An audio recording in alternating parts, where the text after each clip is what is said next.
Radio is back. He was in Pattaya or Pattaya, or depending on where you're from. yeah, Pattaya, depending. Pattaya, or the song Pattaya, Pattaya. If you're from Australia, how did he say it? Pattaya, brah. Pattaya, right? So yeah, wherever you whatever. George was at Rock Wars. You had three of your dudes fighting on Rock Wars, right? Not dudes, but two dudes. I had two dudes and one dudette. Yeah, dudette for sure. Now, I know you're really proud of your dudette. Loma. Stoked. Yeah. Loma. How do you say her last name? Lookboonmee. So that's not even her real name. Her real name is like Supisa, something else. Like one thing about Thais is they have like what's on their ID. Like I guess it would be their birth name, and then they've got, if they're a fighter, their fight name. Like so, it's whatever their like, I guess their nickname plus the gym that they train at. So hers is Loma Lookboonmee. But yeah, I'm super, super proud of her. Like, I literally almost got teared up in the cage. I was like so proud of her because not only did she win, like I expected her to win, but it's pretty cool. Like when it's cool and nerve wracking when you see someone who's had over 200 Muay Thai fights, from the time, she's been, I don't know, 5-6 years old and being one of the best females in all of Thailand, where like she's run out of opponents, like people won't fight her any longer. And it's almost weird to see her like, like nervous. Like I could, like Alex said to me, I was doing something and she walked out and Alex was like, bro, she's nervous. And I was like, yeah, I think you're right. And like, I just kind of walked out and spoke to her and, cause she doesn't speak English. So I around each other enough. We understand each other for the most part, and or at least with simple stuff and fighting. But I just spoke to her a bit, and like she was fine. And she had like 13 people come from Buriram, which is the city she's from, which is in Isan. And Isan is like a very rural part of Thailand. It's in the northeastern part. It's a lot of poverty. And that's where she's from. But she had like 13 people come and see her fight.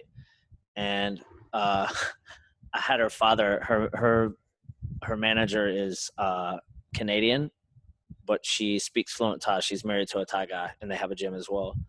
But she was like, I was like, hey, her father can come back if you want him to. And she's like, that would be great. So he like came back, and one of the guys that was like supposed to be like the corner room guy or whatever,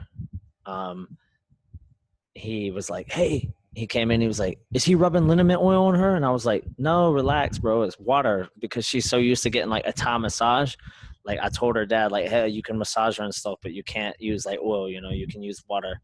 So I like looked out, and then I looked down and he was like massaging her up and stuff. And which I think it kind of like calmed her down. But it's the same way, like every Thai that I've trained, like once it comes time to fight, like if it was a Muay Thai fight, they'd just be like, yeah, whatever. It's like going and buying groceries.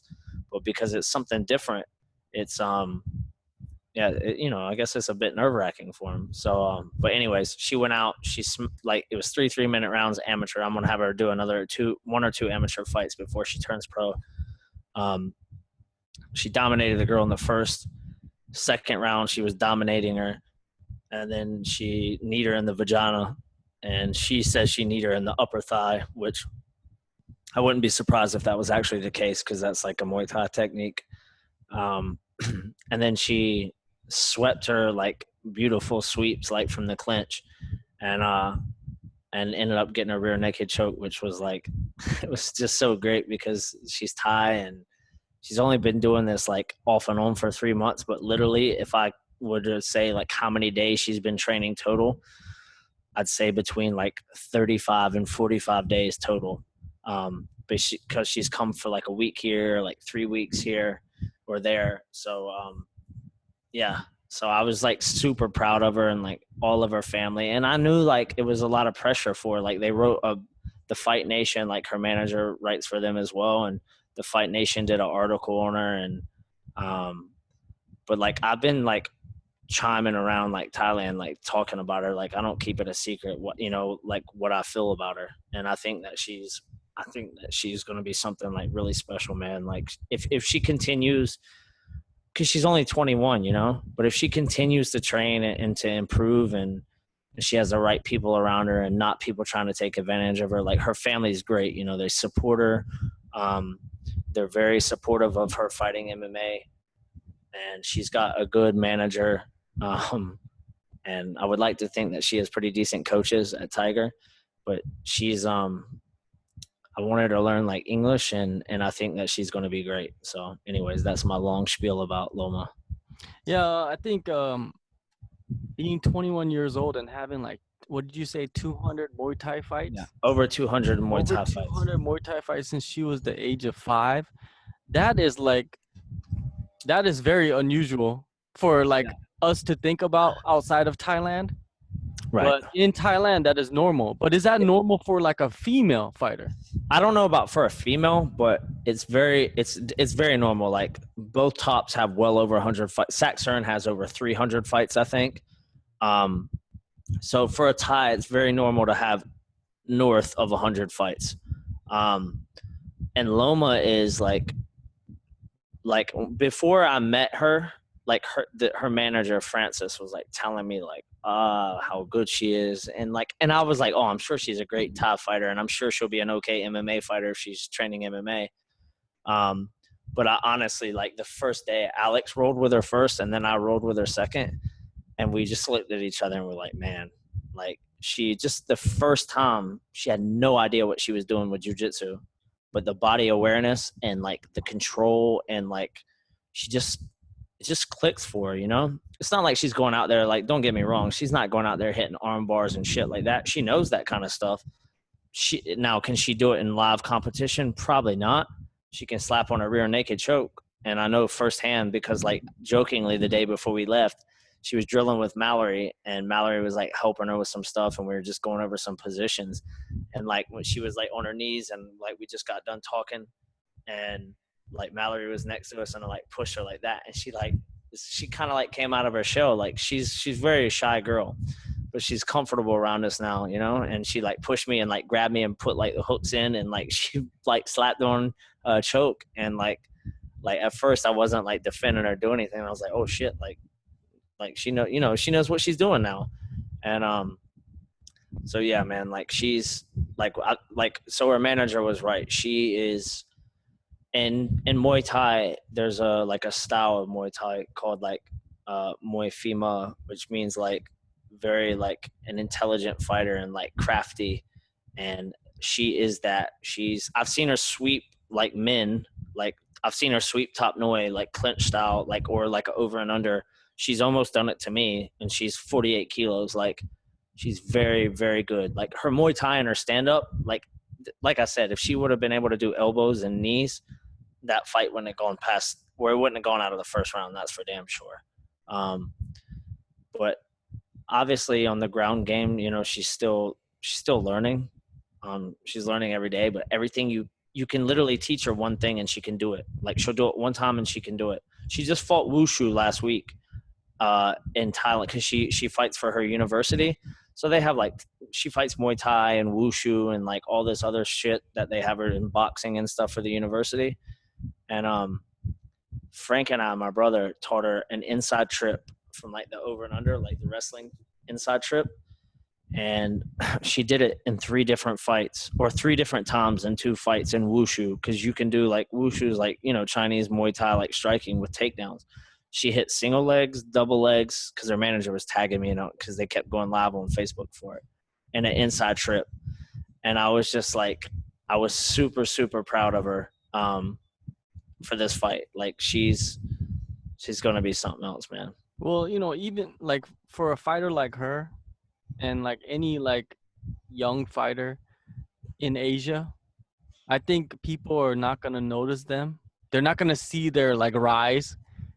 Like other people in other parts of the world won't see their rise, just like we don't see people like in Europe, like somebody like her in Europe. We don't see them. We're not, you know, exposed to those types of like the media, because there's no media that are, you know, showing those types of people. But for you, sure. you're lucky to be, you know, having someone with you that you believe in so much. And she's still so young. If she was like 31 and she came to you, that would be a different story, right? Yeah, even if she was like 26.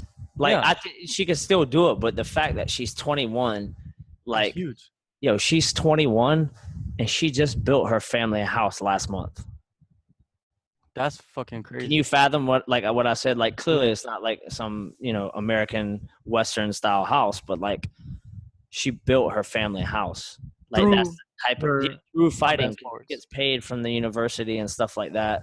I don't know how all that works. I think she gets like paid for like incentive of like winning big things. Like she won the IFMA Muay Thai champion, like world, whatever that was just in Belarus and stuff. Mhm. Like she's Gucci ass. Like she's good, but like she's just like she's such a sweet, humble, like cute little girl that is a straight killer, bro. Like Well, she is.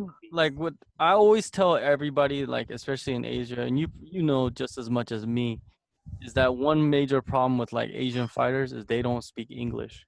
Right. And that's And if they something want to like be bigger than Asia, they have right, to speak English. have to. And that's something like her manager, myself, and the other person involved helping manage her, like we all like agree, So in fact, I just messaged like a teacher that I had for Thai, so that I can start learning like Thai again to get my Thai better, but also for her. So like, it's like, it's cheap. So I would pay for her to learn English, like it doesn't have to be great, but it can, like, we've already started, like she'll hit me with every so often with like a good afternoon. How are you, George?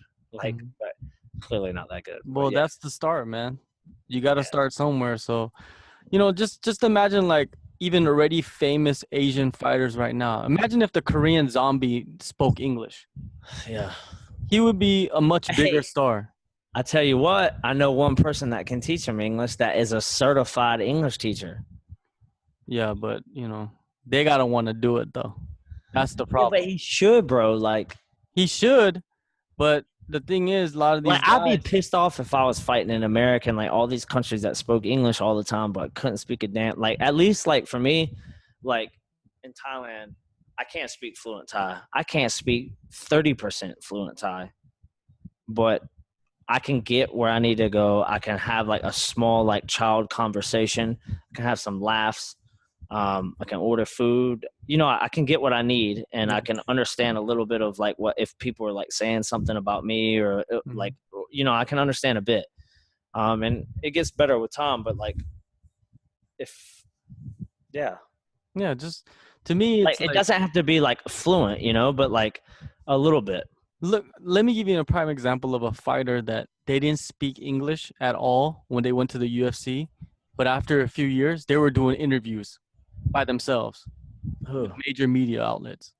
Junior Dos Santos. Yeah. Like the Brazilians, for some reason, some of those Brazilian guys, they pick up English so fast. Look at Nogueira. Yeah. He speaks English well. Hey, look at what Brazilian did not, which does speak English but still uses a translator. Silva. Yeah, Anderson Silva.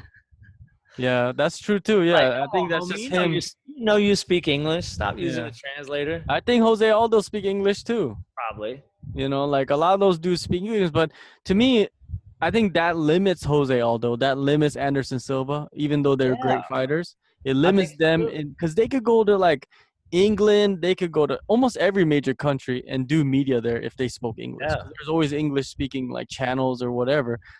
So to me, it's like the Asians, like especially you got somebody that is young still, that their brain is still developing to where you can kind of mold them and show them like, hey, it's not just about fighting. And McGregor showed you that shit. It's about being able to go out there and sell yourself. And for a woman to be able to do that, like Ronda Rousey, was she great? Yes, she could fight, but she could sell the shit out of it. And she spoke English. She put asses in the seats. Imagine if Ronda Rousey was Russian. Do you think she would become as big as she was? No. Never. It would have never happened. Right? Not at all. So I think that's key for anybody. And I always tell all these motherfuckers, like, you guys need to fucking learn English. Someone needs to be at your gym. And there's a lot of those gyms. They do have dudes that speak English, but the fucked up thing is they don't learn from those guys. Bro, there's like, no, I understand. Like, it's especially like it's not so much in other promotions, but like in the UFC, bro. Like if they'll sign you, but like you like speaking English is like a must, you know, like your stock goes up so much. Like imagine being like some like Brazil, like you said, or Russian. Like if you can't speak English, it's only so far, you know. Like they're not gonna put the time and money, in my opinion. Um, but if you can speak English or you learn English, they're gonna be like, let's get this guy going or get this girl going, you know. Because the banter is not the same. Like you go to a press conference, right? Those press conferences are fucking key for a fighter. Oh yeah, they're And funny. you You go get there, like interacting and like yeah. and they're talking shit and like If you yeah. have a translator in between you guys, that just kills everything. Like, Yeah. like say like you're gonna face a guy that like a Chael Sonnen, right? The reason why Chael Sonnen was so successful against Anderson Silva when they were talking in the press conference, because Anderson Silva couldn't speak English, or he didn't speak English Right. during the press. So Chael just said whatever the fuck he wanted and just Like, killed. like you remember when he was talking about the Nogueiras? He was like, and he walked up and he uh, kissed the bus or whatever. Like we was like saying something like he's He put the carrot in the buses in the yeah. front of the bus because he thought it was a horse or a donkey or Man, some some shit. shit like that is fucking hilarious. Yeah, like that's so important for these guys, man. Especially in this day and age, you gotta push them to do it, man. And Yeah. you can mold her into what she needs to be, especially Yeah, and like she will within be. like a couple years. Even I'm gonna try to get my girlfriend because my girlfriend, she's Thai but she speaks like perfect English. Um, so I want to get her to help her to speak English because it's like it'd be such a like especially if she's fighting in America, you know, like it would help her not only with the promotions and stuff, but because she could go anywhere outside of Thailand and do Muay Thai seminars because she's that high level Muay Thai, you know. Yeah. So it's like, okay, we got this Thai person that can't say anything other than understand like 1, 2, 3 and hello and goodbye, or it's like, hey, they can speak like some decent English, and they could teach a seminar. So that's another plus for her. Like, regardless of where she fights in the world, she can always like teach Muay Thai, you know. So it's like, let's say she goes to fight in whatever state or whatever country. It's like, hey, we get her a fight and then we book her seminars to do, and teach Muay Thai where she can earn extra money. So Well, all the money is in countries that have dollars. Like in Scarface, is like I was trading dollars, right? yes, dollars. Dollars, and yeah, that's and dollars. That's English speaking countries. That's where the money is, right? You're gonna do Oh yeah. private. Yep. You know what's up? You're gonna do privates. You want that, you want that And the that big cheese. faces. You want the Australian dollars. You want some of that stuff. You don't want She was beating like when she was younger, she was beating like boys. Like she started fighting guys. Like, man. bro, she is a beast. Yeah. Well, like hopefully she could get another fight, and then like I guess she's been in like over 200 Muay Thai fights, but then her first MMA Yeah, fight. well, over 200 Muay Thai, kickboxing, Yeah. wushu fights. Yeah. But the thing is, like, I think the MMA part, she probably felt like it was just like a new thing, like new beginning. Like Right. her nerves were different because she wasn't used to being like, oh, I might go to the ground and all Yeah. that stuff. But then she went to the ground and she choked the girl out. So Man, I'll send you. she kind of did the Nate Diaz on her. Yeah. When Connor choked or Nate Diaz choked out Connor, she kind of Yeah. like put that under there and she just hit her a little bit and kind of snuck it, underneath or something like that. I'll tag you I'll tag you in some of her videos from like her wushu fights and Muay Thai fights recently in Bangkok, like with the takedowns or in the wushu because obviously you can't take down a Muay Thai, but bro, like just like textbook single legs and double legs and like, and that Filipino girl, I think she's had like, I don't know I've seen 2 different records. I saw one that was 1-3 and one that was 3-3. And regardless, like I don't care because she's had that many more fights in MMA, and but like she shot on Loma and she defended the takedown and took her down and like she just did a really good job. Like, yeah. Now, before you were in Pattaya, like the week before, were you in Indonesia? Yeah, I was in Indonesia for the 1FC with Kairat. All right, let's talk about that fight, Yep. Kairat, because you were in the corner. Yeah.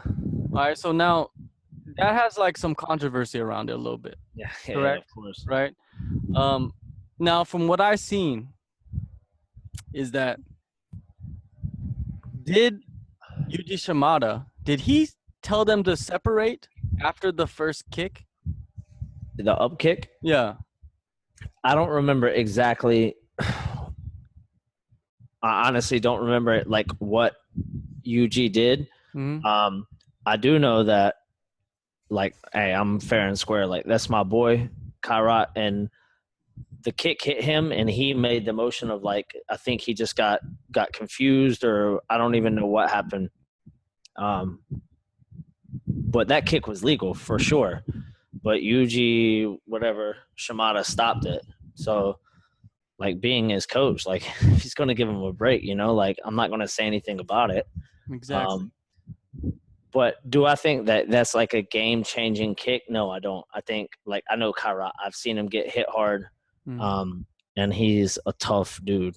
So I don't think, like, yeah, maybe he would have got a couple more, you know, punches, or he would have got up off his back, that kind of stuff. But in my opinion, obviously I'm his coach, and I believe in him 100%. But I don't think that would have been like a game changer in any way, shape, or form. And also, I'm just happy that he got back in the winning column, because as I said before, like, you know, Mitch Chilson and those guys asked me like what I thought about the matchup. I thought Kairat would have finished him, and he didn't. But more than anything, I'm just happy that he won, because, you know, the guy went how many fights undefeated and then lost his title after he beat the guy. So, and then it was such a quick turnaround, you know, and he still wasn't healed up 100%. He had some bumps and bruises for sure. But I thought it was good that he got back in there that fast. But I was just happy to see him get the win. You know, it wasn't, like, in my opinion, and I've spoke to him, it wasn't the prettiest win by any means. But he did a good job. I think he definitely won the fight. I mean, in my opinion, was it a split decision, do you think, in your opinion? No, I don't. What do you think? I don't think it was a split decision. Yeah, I think that the moments that the Filipino kid had was the up kick, and in the final third round when he took him down, or Kairat, I don't remember how he got on top of Kairat, but he got on top of him. And at the end of the fight, right? Yeah, at the end of the fight. I think those were his two shining moments. But, like, I think the judges were probably confused about the up kick. It's like, do I count the up kick? Yeah, and that's very possible. But yes, I don't think it was a split decision by any means. Because he dominated the rest of the fight. Like, right. He was on top. Yeah, outside of that up kick in the end, yeah, he was, yeah, exactly like you said. And I think that, you know, he also felt a lot of nerves, like, you know, pressure. He had to win. It was probably the biggest amount of pressure that he's had ever. Yeah. Even though it's not a title fight. Right. Like, he lost his title, and it's like, hey, I'm fighting a good guy, and it's my, you know, I'm coming back. Like, it's, you know, if I win this, I'm not getting a title shot for a long time. Yeah. So I think that, I think it was great. And you could see the emotion on his face after he won, you know, like, it was a big deal for him. But I was just like super stoked, man. It was like me, and like, Kairat speaks English, but it's not great, but we understand each other again. And the other guy in the corner with me, Arman, who fights for ACB, is super good. He's Kazakh as well. His English is not as good as Kairat's. And then his three, like, friends, I referred to them as the Kazakh Mafia. They were like, two of them were like just complete ballers that spoke a little bit of English. But it was like a fun weekend. Like, you know, I was with them, and they were just like, they were so, like, happy. And, like, in fact, like, when they they wanted to take a photo, or Kairat was like, let's get a photo. And I just left the cage to let the other guys come in and stuff and get a photo with them. Cause they were there to support him. You know, they flew from Kazakhstan and stuff. And, but like I said, like, I think it was not a split decision. UG definitely, made a shit call. I think everybody thinks that. Yeah. I mean, online it's crazy. Yeah, it definitely, like, I saw the stuff. Some of the stuff, again, was like, oh, it would have been a different fight if that, you know, that didn't happen. But or if Yuji didn't stop it. But in my opinion, as I said, I know Kairat very well. I like to think I know like what a good shot is, and I don't think that it would have changed the fight that drastically. So Well, the reason why people believe that would have changed the fight drastically is because Kairat, I think he was trying to get the Oscar. You know, because he did a great job. Like, and like I said, like and that affected the judging too. But listen, I've done that twice. Yeah. Or 3 times in fights of mine. Like, it's like before when I fought in Art of War, I was like punching the guy, and I looked at the ref, like literally I was like hitting him, and I was like you know, not doing anything, and the guy jumped right in and stopped it. Yeah. Yeah. The thing is, let me explain, like, from the outside looking in, that fight.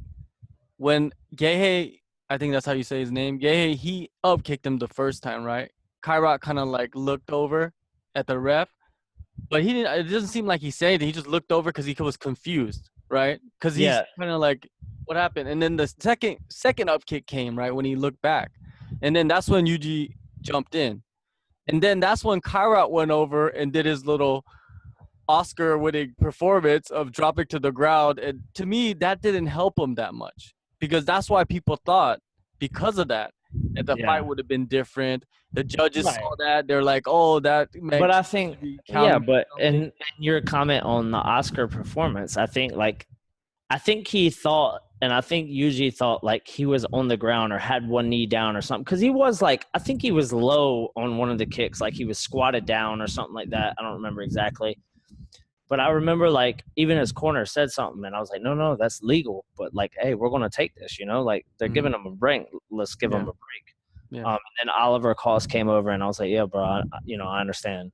But, like, hey, he stopped it, and he, like, you know, he did his thing. And whether or not he really, like, thought it was illegal at the time, maybe he thought he was, like, had a knee down. I don't know. I didn't ask him about it after the fight.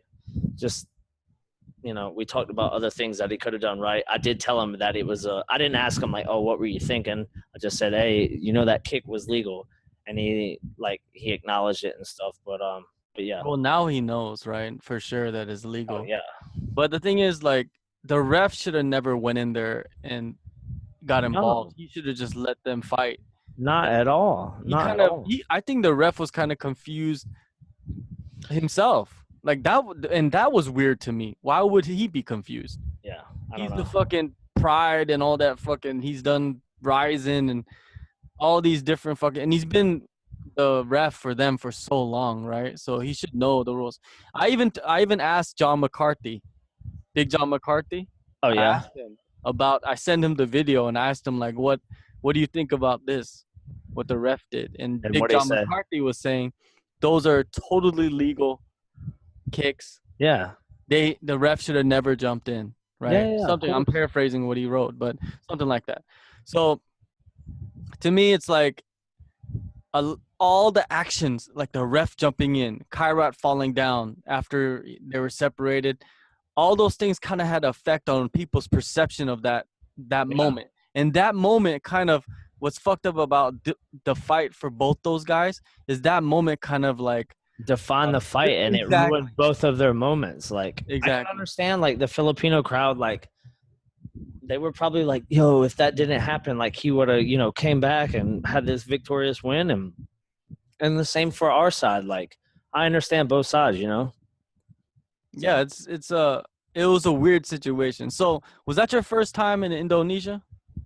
Yeah, in Jakarta. Well, my first time in Indonesia, period. Whenever I think of Indonesia, I always think of that Dr. Dre song. He's like, in spelling like Indonesia. Yeah. I forgot what song that, Let Me Ride, the old school shit. You gotta bump that shit. But yeah, so what, like, how is that compared to you know, like other Southeast Asian countries? So where I was staying at near so like Kairat was in, all the fighters were in one hotel, and he had like one of his Alash Pride, his other team in Kazakhstan. That guy was staying with him. So I booked a different hotel that like Sayat told me to book, which was like a 5-minute walk from theirs. It wasn't like the nicest part of town. It wasn't like bad or anything. But where like, so this is where I stayed the first night. Like Kairat was just like nonchalantly like just whatever. Like he was like, okay, brother, I messaged you. I'm out now. When I like landed, he's like, I give you a call, like, or call me when you get there. So I called him, didn't hear back for hours. He was just like out shopping or some shit. He didn't have service because I had service.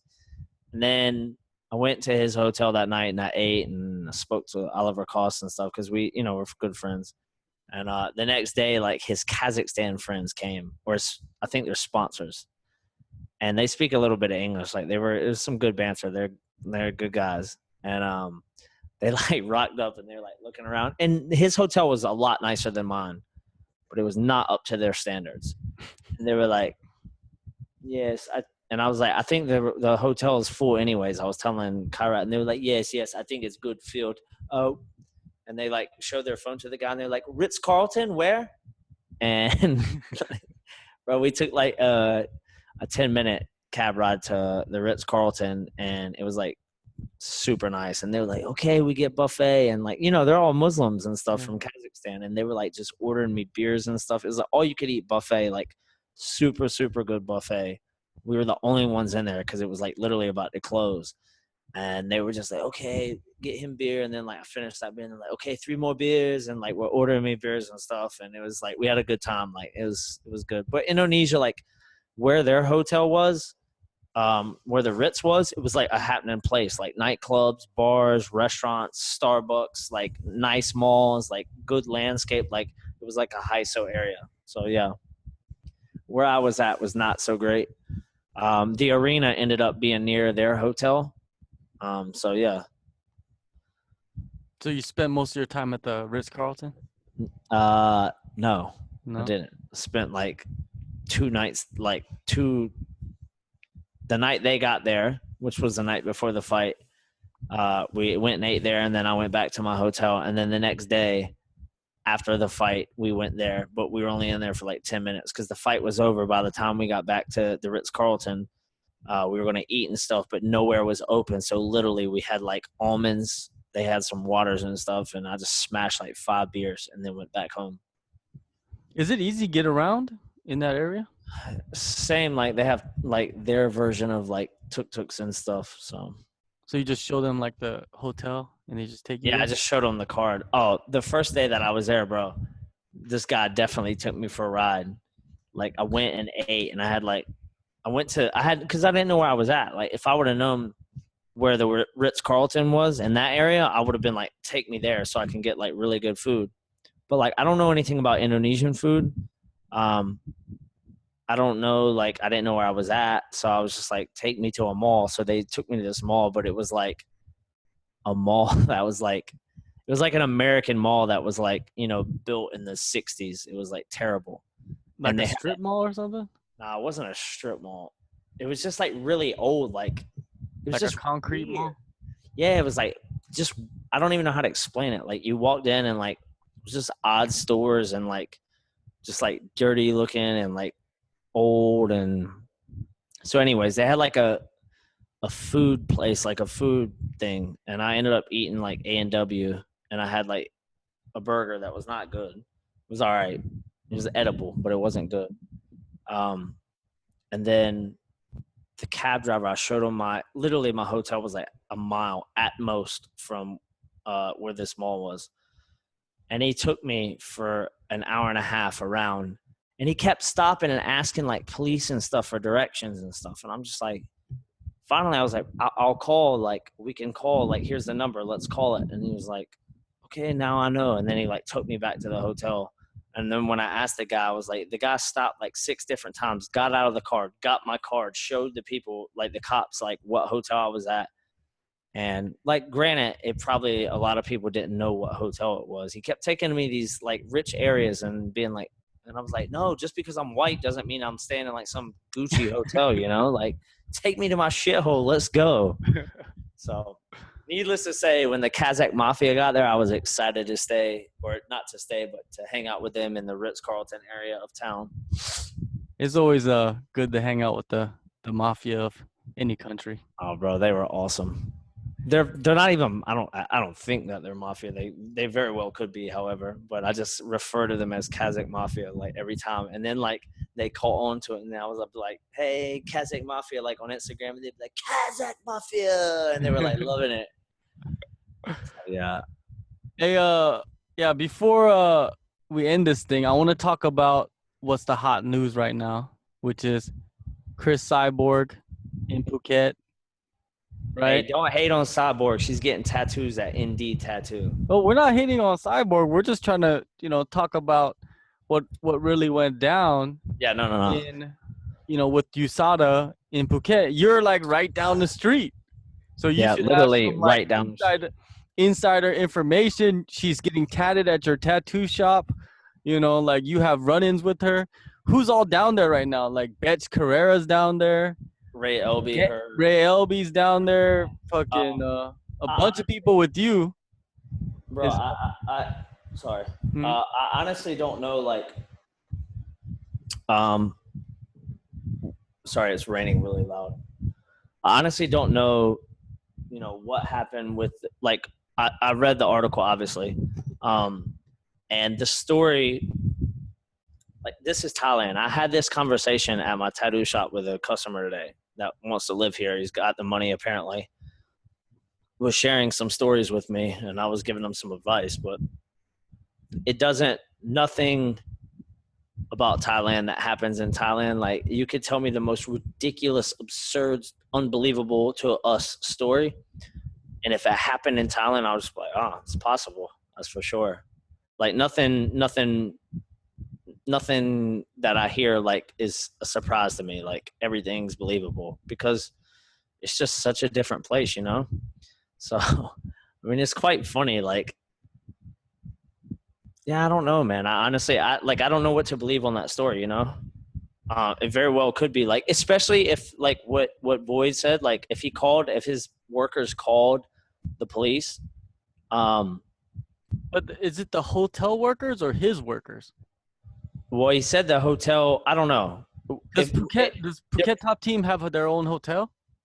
I know that they have rooms, but I know that they also have places that I don't know if they own them or they rent them out. I'm not sure. I can't say that.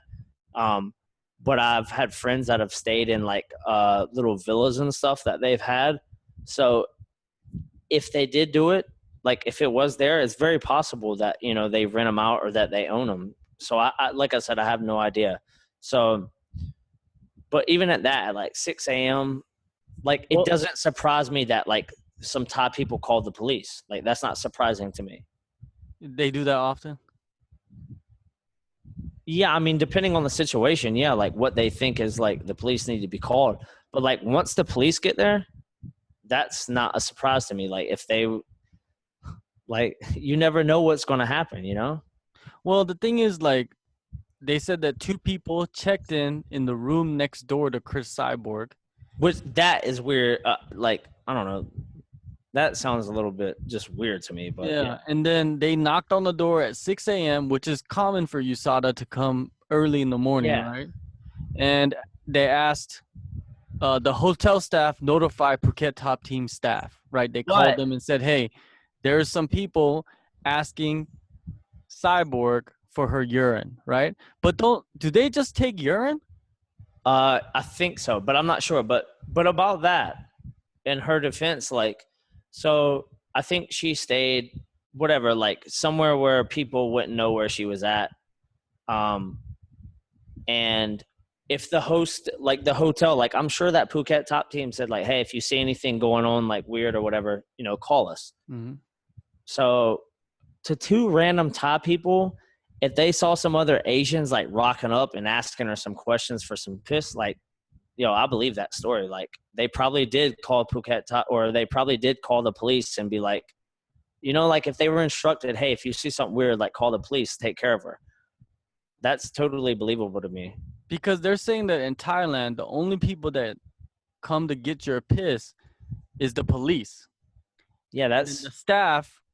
They saw that they were wanting the piss from Cris Cyborg, and they weren't police, so that's why they kind of had a you know, like that's what Yeah, they call which the is police.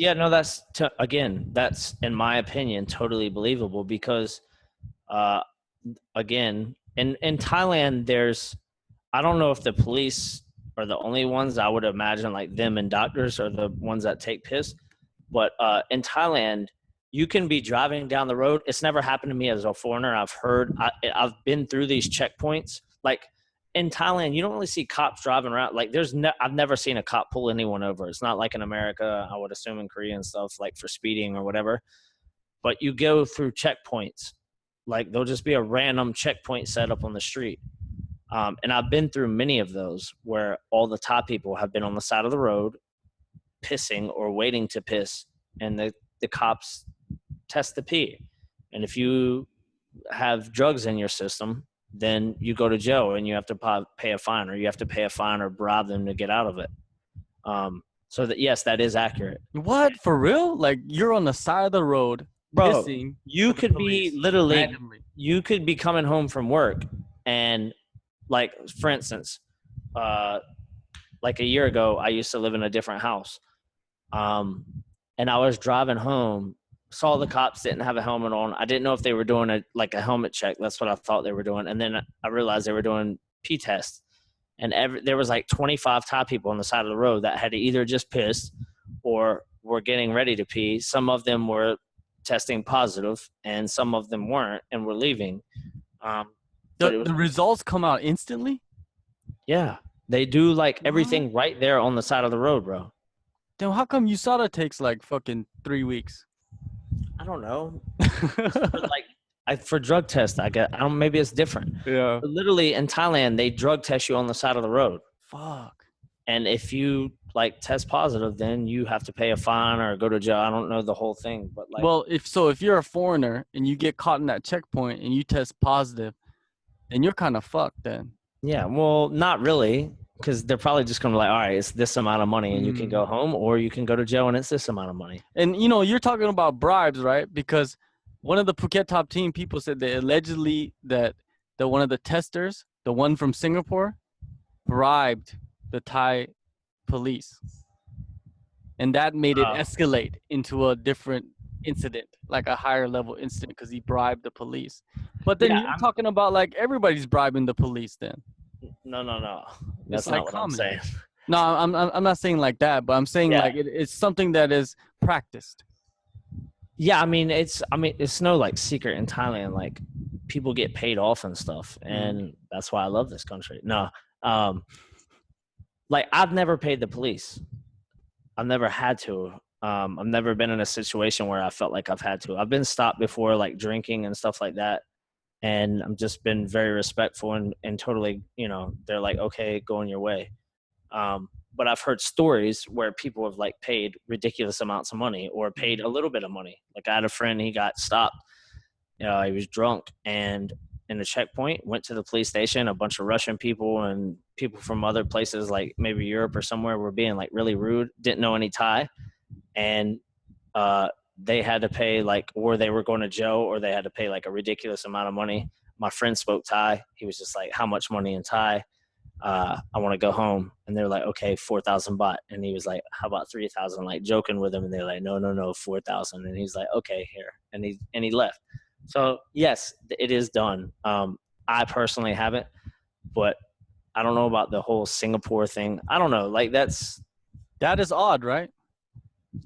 Like, what do you mean? Like they bribed him? I don't like. I read the article, but about the work permits, and I was like skimming through it because I was on the phone. But yeah, that's odd that they brought somebody from Singapore when they usually can bring the Thai people at the Thai office or whoever they could get for the Thai. People in Thailand. But well, I've heard that before. Our fighters have been tested by Thai people and other people. But as far as like the whole story about like the peeing in the cup or the peeing and like the pee test and the Thai people being like, you know, who are these people and calling the police, that like for me, that's totally believable. Like the whole story, in my opinion, is I can see the side where you'd be like, yeah, you know, what's going on. But for me, because I live here, if Cyborg is staying in a location and they put her up there, And, they had instructions to be like, if anyone comes around suspicious or whatever, then call the police. Totally Well, understandable. well, what they're saying is that the Singaporean guy, he denied that he was there to collect the urine to the police. That's what the report Yeah, said, that's strange. Yeah. And then the second thing is the Thai police was saying, hey, you guys need a permit, like you said earlier, to be able to do any kind of business, right, in Thailand. And I guess collecting urine is a business in some people's terms. And maybe that's when the that thing started coming through. Like, yeah, but that to me, yeah, but I can see the Singaporean people be like scared as shit. Like nobody wants to go to Thai prison, bro. Have you ever read a book about that? You should. I got some books you can read, John. It's fucking insane. Yeah, I'm not. But no, I could honestly see the Thai police being like, well, who are you? And they're like, well, we work for so and so in Singapore. We're coming here, and then them just being like, well, what work permit do you have? Because one thing I really like, I love this country to death. But one thing I've realized is like if something is not in gray and white or black and white and set in stone, and it's just like then they have a meltdown. They're like you could go to Burger King and say I want a Junior Whopper, but I don't want mayonnaise. And they're like, no, cannot. Well, why can you not? Cannot. But why can you not? And they would just keep saying cannot because well, the Junior Whopper comes with mayonnaise on it. Damn, so you had a bad experience at Burger King? No. Like I think something that juvenile would be okay, but I'm saying like that's my example like, of things that are like supposed to be one way and then you change it. It's for them. It's very different. Like or maybe for any like what you say in English, it can't translate to Thai. But so I could see the cop being like, "Well, where's your work permit? Like if you're gonna take pee." Like, you think the police know who USADA is? Hell no. No idea. So now they gave their account of USADA coming to Thailand to test a UFC fighter, right? Like what was the police what has been your experience with USADA? Because you've had UFC fighters at your place, so I'm pretty sure USADA has come. Yeah, well, I've heard numerous times where the like guys have been tested. For me, I've only ran into them once. They came. The worker, it was actually my girlfriend. She used to work at the gym. Called me and was like, "Hey, this place USADA's here." Like she was thrown off by it. She was like, "They're here to test Maribek and Nordine," and I was like, "Okay." So they couldn't get a hold of either one of them because it was early in the morning. So I ran to the hotel where the one fighter was at, and he came over. They did the test. Everything was fine. The other one, it was in low season, so it was pissing down rain, really thumping down. And the guy lived 20 minutes away, so he was like, "Well, I'm not coming in the rain. They can come here." So ended up they went there and he did the test. But they had, I don't remember exactly. I don't know if they had name tags or what they had, but they were ties. They had the whole kits. I knew what they were doing, and they were, for me, they were nice. I spoke Thai to them. They were having a crack, having a laugh, and everything was fine. So yeah. Yeah, I think the reason why it's weird is, like you said, the people that they sent were Thai, so they could speak to the police or any situation that comes up. They can explain themselves hey, we're the UFC. These are UFC fighters. Yeah. We're part of USADA. And they would say we're UFC, and the cops would be like, well, what's the UFC? And they would have to explain it, But at least they're speaking Thai, so they could explain it clearly. So if any USADA people are listening in the future, if you come to Thailand, send Thai people. Exactly. If you go to Korea, send Korean people. If you go to Japan, send Japanese people. People are not going to just they're not going to just somebody walking up and be like, okay, who are you? Oh, we need your piss. Right, yeah. And especially if they don't even speak English themselves. Like the whole Vanderlei Silva thing when he ran away. Yeah. And then they suspended him for his whole life. Yeah. That's fucked up right there. But, yeah, man, Cris Cyborg, man, she cannot get away. She can't get a break. She was just in the I feel bad for her, bro. She was just in the and shout outs to Cris Cyborg because you're a beast, but she sent a video to my Thai girl like a Instagram video, like telling her good luck and everything, and so which was like really sweet. And she took photos with her last week and stuff. So shout out to you for that, Chris. But yeah, I forgot what I was saying. About the USADA, like Oh her yeah, being cursed. yeah. No, well, like even just for Cyborg, like this thing with the USADA, which like as I've said, I understand like what they've said about everything. Like to me, this whole thing is totally believable. But like she was in the news like last week for like like they had her listed on the UFC website as like the heavyweight champion or some shit like that. Like, yo, let the girl get her shine. Exactly. Well, not everybody's gonna like you. I think sometimes a likability is it affects how a company treats you, and it doesn't seem Yeah. like they like her too much. And if you ain't saying yes to everything, then Exactly.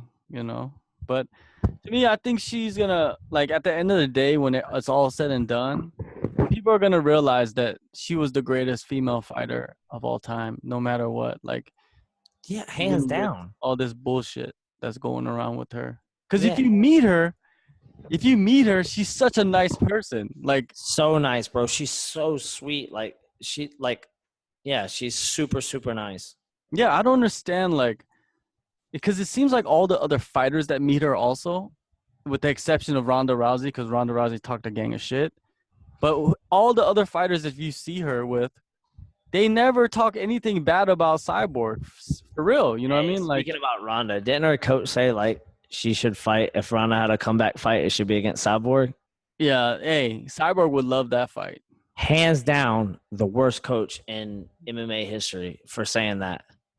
Yeah, Like, why do you would you want her to get like CTS or CTE, whatever? Yeah. Like that's terrible. Well, he wants her to get CPR. That's what he wants. You know what I mean? Like, to me, it's like he's trying to put himself out there for no reason. Like, and then that fucking idiot Errol Hawani brings him on his show, and he Hey. knows that Hey, that he has a big audience, and why Hey. would you bring him on there for no reason? hey, don't talk about Errol like that's my boy. Oh, I don't care, man. That's not my boy. I know. I like So- him though. Did you so the listen to Errol Brian one is Stan's like- exit? Yeah. Did you listen to Brian Stan's exit? Like, No. like, I told you I don't listen to that show. yeah, but at you all. can listen to it because of You Brian. know why I don't listen to that show? It's Why? because that show, his show, and then he has his show, right? And then after his show, like his site puts out like 50 articles from his show. Yeah. That's fucking stupid. That's journalism.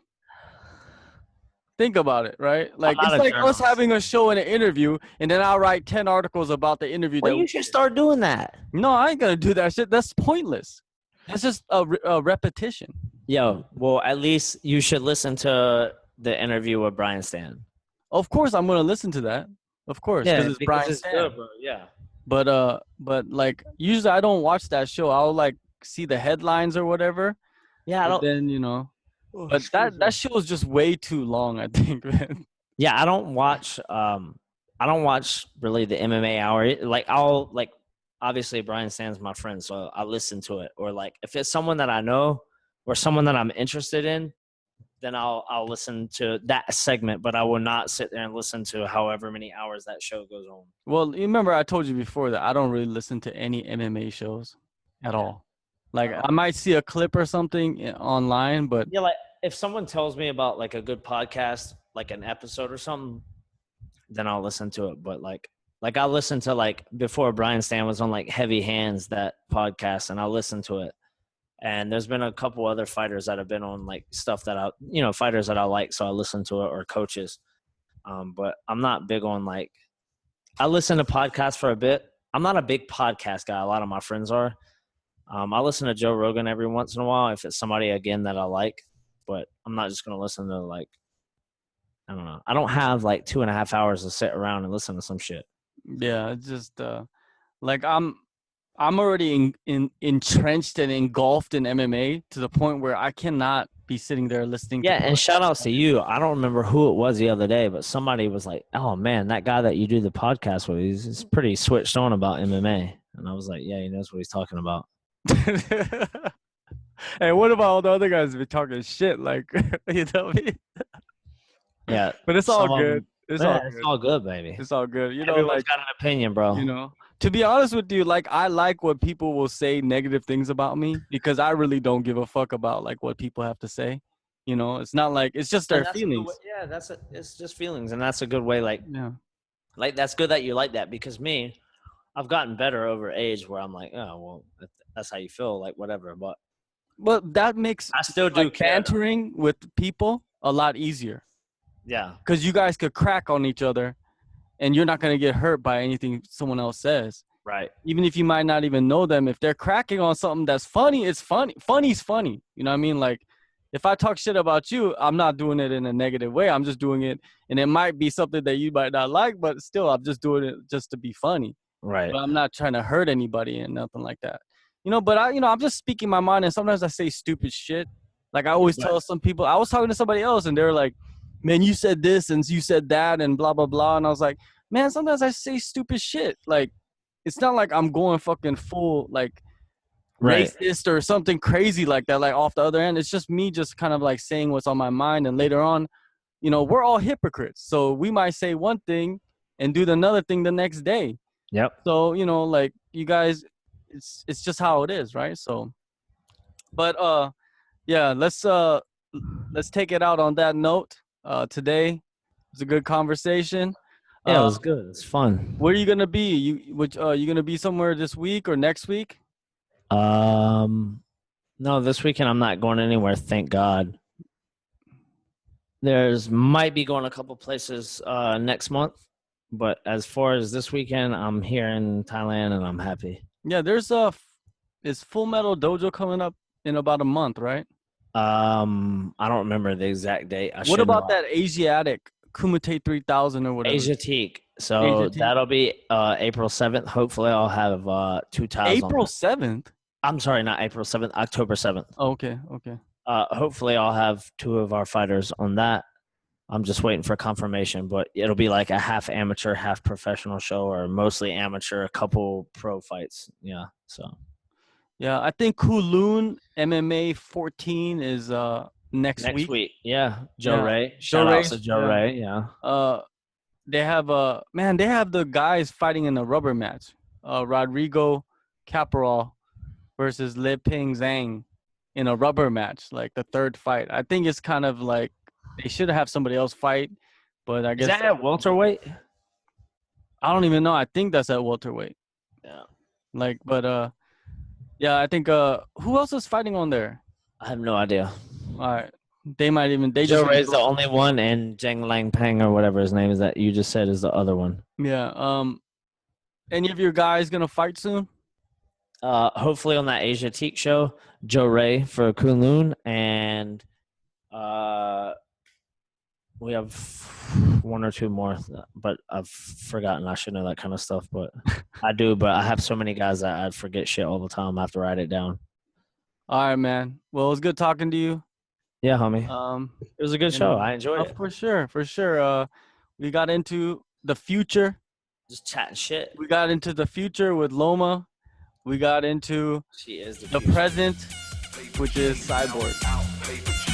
One starting, one in the kind of like, I guess, in the prime right now, right? So it's all good. Women's MMA. Hey, we support women's MMA. Kumite Radio supports women's MMA. We love the women. All these motherfuckers talking about, hey, I hate seeing the women fight each other. Sometimes the women have the best fights. So, all right, George. Take care. Yeah.